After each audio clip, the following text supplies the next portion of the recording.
শতকরা এই দেশে 92% মুসলমান। খেলাফত কি দিয়ে পাবেন আপনি? কি দিয়ে খেলাফত পাবেন আপনি? আল্লাহ সুবহানাহু ওয়া তাআলা যে আমাদেরকে পাঠিয়েছেন জীবন বিধান দিয়ে, তো এইখানে কি আমাদের সমাজ পরিচালনার নীতি নেই? আমাদের রাষ্ট্র পরিচালনার নীতি নেই? ইসলামের শাসন পরিচালনা কিভাবে হবে? নেতৃত্ব নির্বাচন কিভাবে হবে? রাজনীতি কিভাবে হবে? আল্লাহ বলেছেন, আল্লাহ ওয়াদা করেছেন, তাদেরকে আমি খেলাফতে বসাবো। আহলে হাদিস আন্দোলন বাংলাদেশ, আসুন পবিত্র কুরআন ও সহিহ হাদিসের আলোকে জীবন গড়ি।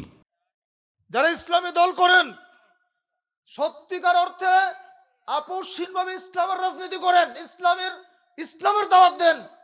১৫০০ বছর আগের যে ইসলাম ছিল, রাসূল করিম সাল্লাল্লাহু আলাইহি ওয়াসাল্লামের কাছে আল্লাহর পক্ষ থেকে যে ইসলাম এসেছে, সেই ইসলামের কথা সমাজে বলেন। ইসলাম এমন একটি ধর্ম যার মধ্যে কোনো অপূর্ণতা নেই। এটা যে পরিপূর্ণ দিন, এটা আল্লাহ সুবহানাহু ওয়া তাআলা ঘোষণা করেছেন, আল-ইয়াওমা আকমালতু লাকুম দীনাকুম ওয়া আতমামতু আলাইকুম নি'মাতি ওয়া রাদিতু লাকুমুল ইসলাম দীনা। আজকের দিনে আমি ইসলামকে পরিপূর্ণ করে দিলাম। পরিপূর্ণ ইসলামের মধ্যে অসম্পূর্ণ কিছু থাকতে পারে বলেন? আমরা ধরে নিয়েছি যে মাজারে গিয়ে সিজদা করলে শিরিক হয়। কারণ মাজারে গিয়ে সিজদা করি, দান করলে, মানত করলে বা আল্লাহ ছাড়া গায়রুল্লাহর কাছে যদি চাই, প্রার্থনা করি, তাহলে শিরিক হয়। তো আল্লাহর বিধানের বাইরে অন্য কোনো বিধান মানলে কি শিরিক হয় না? বলেন, হবে তো নাকি? আল্লাহ সুবহানাহু ওয়া তাআলা যে আমাদেরকে পাঠিয়েছেন জীবন বিধান দিয়ে, তো এইখানে কি আমাদের সমাজ পরিচালনার নীতি নেই? আমাদের রাষ্ট্র পরিচালনার নীতি নেই?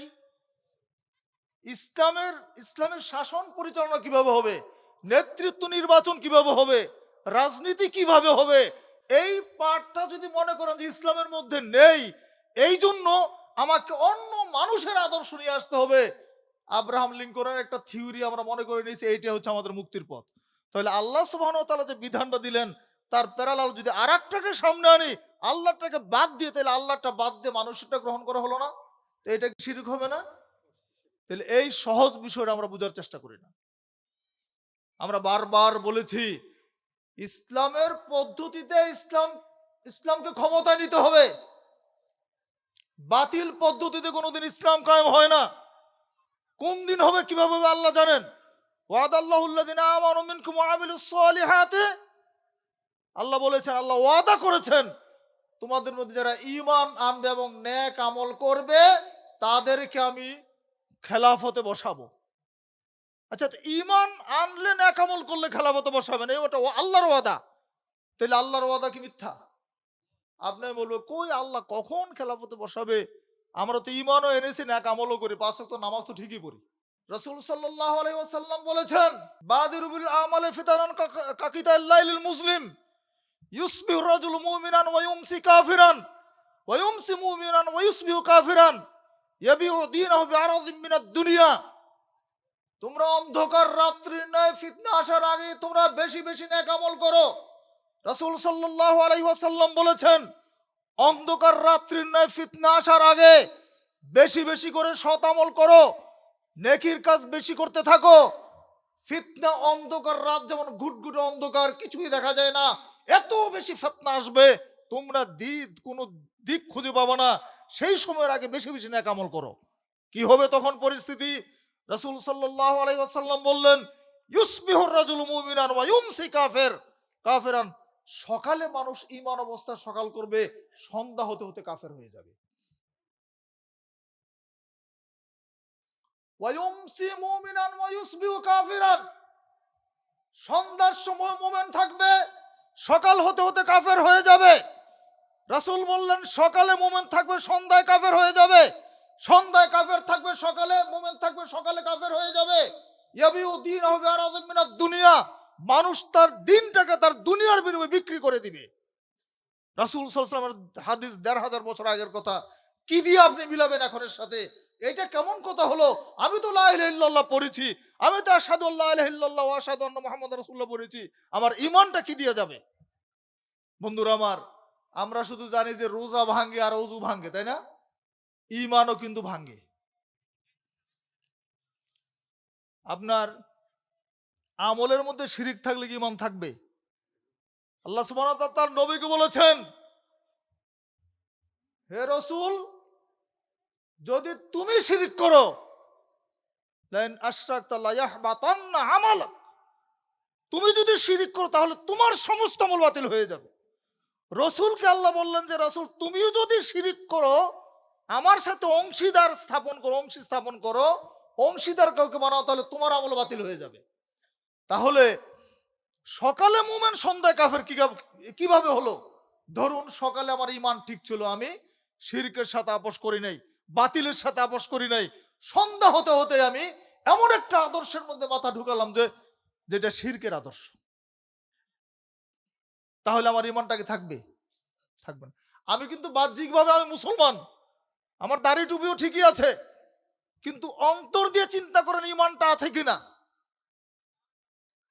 আপনি মসজিদে সালাত ঠিকই আদায় করেন, ওই রাস্তা দিয়ে চলছেন, একটা মাজার পাশে মানুষ দান সাদাকা করছে, আপনি 5টা টাকা দিয়ে দিলেন, এখানে টাকায় না দিলে সমস্যা কোথায়? ঈমানটা থাকবে? থাকবে না। তাহলে এইরকম ঈমানদারের সংখ্যা বেশি না কম? তাহলে বেশি সংখ্যক যদি এইরকম ঈমানদার হয়, তাহলে আল্লাহ ইসলামে খেলাফত দিবে? দিবে না। তাহলে আল্লাহ বলছেন, ইন্নাল্লাযীনা আমানু ওয়াদাল্লাহুল্লাযীনা আমানু মিনকুম ওয়া আমিলুস সলিহাত, যদি তোমরা ঈমান আনো এবং নেক আমল করো, তো সত্যিকার ঈমানই তো আমরা আনতে পারি নাই। আর নেক আমলের হিসাব যদি আপনি বলতে থাকেন, সৎ আমল কয়টা সৎ আমল আমাদের ঠিক আছে বলেন তো? আমরা তো দুই রাকাত সালাতে রাসূলের তরিকে করতে শিখি নাই এখন। 2 রাকাত সালাত রাসূল সাল্লাল্লাহু আলাইহি সাল্লামের তরিকা আমাদের হয় না। একটা মহল্লার মধ্যে 5টা মসজিদ থাকলে 4টার সালাতে ঠিক নাই। তাহলে কিভাবে আপনি বলছেন আপনি নেক আমল করছেন? কিভাবে আপনি বলছেন যে আপনি সৎ আমলের অধিকারী? সৎ আমল তো হচ্ছে সেটাই যেটা আল্লাহর রাসূল করেছেন, যেইভাবে করেছেন, যেই পদ্ধতিতে করেছেন, এটার নাম হচ্ছে সৎ আমল। আয়েশা রাদিয়াল্লাহু আনহা বলেছেন, মা আয়েশা রাদিয়াল্লাহু আনহা বলেছেন, রাসূল করিম সাল্লাল্লাহু আলাইহি ওয়াসাল্লাম বলেছেন, মান আমিলা আমালান লাইসা আলাইহি আমরুনা ফাহুয়া রাদ্দুন, কেউ যদি এমন আমল করে যে আমলের মধ্যে আমার নির্দেশ নেই, ফাহুয়া রাদ্দুন, এটা বাতিল, কোন নম্বর সে পাবে না। এখানে অঙ্কের মতো নম্বর কাটা যাবে, হয় হয়ে গেলে 10 থেকে 700 গুণ, না হলে কোনো নম্বর নাই। অপরাধটা কি? যে রাসূল সাল্লাল্লাহু আলাইহি সাল্লামের নির্দেশ নেই আমলটার মধ্যে, রাসূলের তরিকা মতো হয় নাই। ভাইরা আমার, আমল বেশি করলে কি জান্নাতে যাওয়া যাবে যদি সঠিক না হয়? ভালো আমল বেশি করলে কি জান্নাতে যাওয়া যাবে? যাবে না। যেটা রাসূল সাল্লাল্লাহু আলাইহি ওয়াসাল্লাম করেন না, এটা বেশি করলে কোনো লাভ নেই। রাসূলুল্লাহ সাল্লাল্লাহু আলাইহি সাল্লামের ইন্তেকালের কিছুদিন পরেই মসজিদে নববীর এক কোনায় বসে কয়েকজন সাহাবী গোল হয়ে বসে তাসবিহ পড়তেছেন। তাসবিহ কি? লা ইলাহা ইল্লাল্লাহ 100 বার, সুবহানাল্লাহ 100 বার, আল্লাহু আকবার 100 বার। একজনে বলছেন, সাথে সাথে সবাই জোরে জোরে বলতেছেন, সমস্বরে জিকির করতেছেন। এই দৃশ্য দেখলেন আব্দুল্লাহ ইবনে মাসউদ রাদিয়াল্লাহু আনহু। দেখার পরে, আচ্ছা বলেন তো, এই জিকিরগুলো তো ঠিক আছে, লা ইলাহা ইল্লাল্লাহ আফদালুয যিকরি লা ইলাহা ইল্লাল্লাহ, রাসূল সাল্লাল্লাহু আলাইহি ওয়াসাল্লাম বলেছেন সর্বোত্তম জিকির হচ্ছে লা ইলাহা ইল্লাল্লাহ। লা ইলাহা ইল্লাল্লাহ এই জিকির ঠিক আছে, সুবহানাল্লাহ জিকির ঠিক আছে, আলহামদুলিল্লাহ জিকির ঠিক আছে, জায়গাটা মসজিদে নববী এটাও ঠিক আছে। তো এই দৃশ্য দেখে আব্দুল্লাহ ইবনে মাসউদ রাদিয়াল্লাহু আনহু খুব রেগে গেলেন। রেগে বললেন, ওই হাকুম ইয়া উম্মাত মুহাম্মদ মা আসরা হালাকাতাকুম, নিপাত যাও হে মুহাম্মদের উম্মতরা, এত দ্রুত তোমাদের ধ্বংস এসে গেল।